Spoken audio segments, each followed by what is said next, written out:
thing that always puzzled me was when I walk into a school and I open the door to a classroom, I almost know what I'm going to see. I'm going to see similar work desks for 25 different people who are on different paths probably, or have different needs when it comes to learning, different preferences, different ways they really learn well. And it's also a room where it can be in rows or they can be put up in other ways, but you don't have a lot of floor space and you don't have a lot of room for teacher creativity in terms of changing the strategy. If something's not working, like how can you easily do something else or get everybody up and moving? That's also important in learning.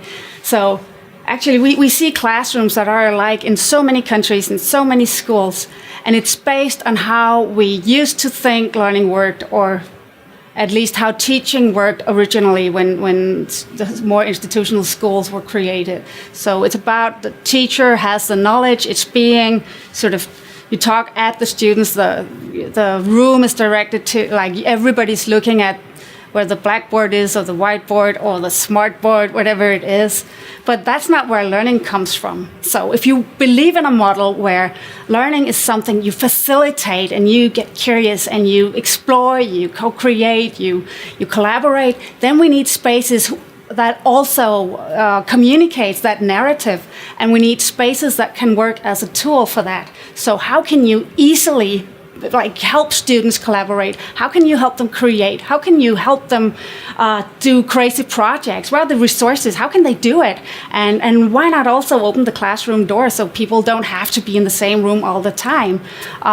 So we want to sort of create a different narrative in learning spaces in schools. I think it's really, really important that it's something that actually is a physical representation of what you believe to be true about learning. So one of the projects I'm most proud of when it comes to the work we've done with learning spaces is a small countryside school in Denmark, and it was done on no budget at all, so anybody could do it.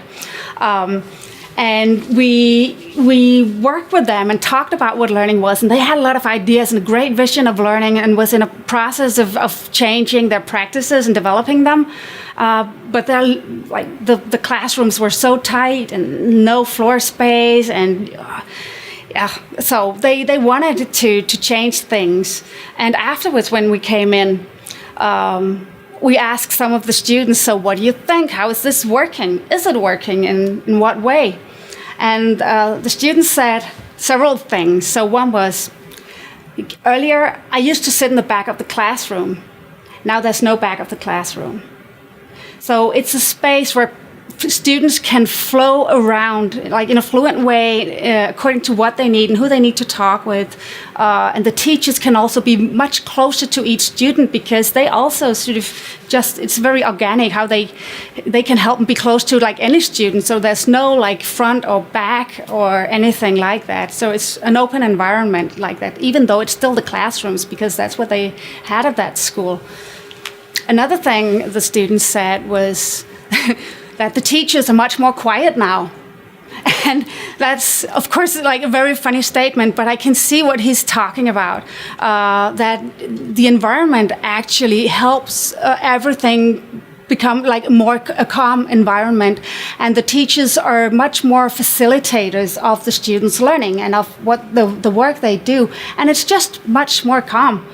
And anybody interested in seeing that project can go and look at the HundrED website, because there's a link to a video that we made. We did subtitle it, so you don't have to understand Danish.